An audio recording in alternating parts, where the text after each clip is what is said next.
உழைத்து உண்பீர்.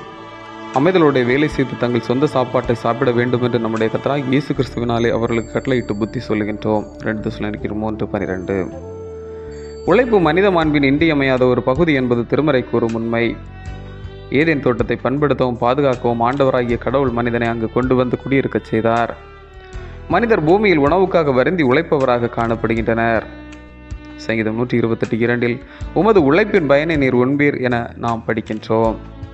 உழைப்பும் உணவும் நெருங்கிய தொடர்புடையவைகள்.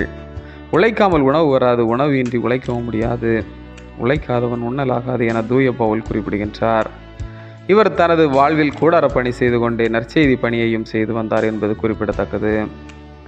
உணவுக்கு முன் உட்காரும் போது உணவை தந்த இறைவனுக்கு நன்றி செலுத்தி இறைவேண்டல் செய்ய வேண்டும்.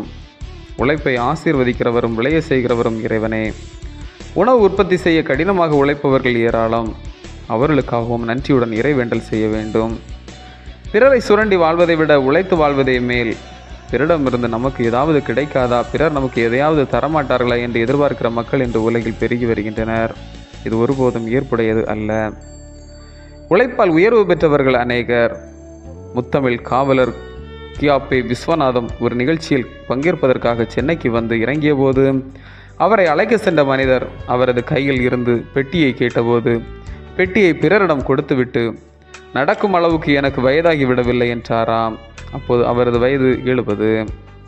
பிறர் உதவியை உழைப்பை எதிர்பாராததே அவரது வெற்றியின் ரகசியமாகும். உண்மையான சுய உழைப்பின் பலனில் வாழ்வதே சிறப்புக்கு உரியதாகும். ஜெபம். உண்மை உழைப்பை உணர்த்தும் கடவுளே, நாங்கள் பிறரது உழைப்பின் பலனை நாடாமல் சுயமாய் உழைத்து வாழ்ந்திடும் உணர்வரலும். ஆமீன். இந்த நாள் உங்களுக்கு இனிய நாளாக மலரட்டும்.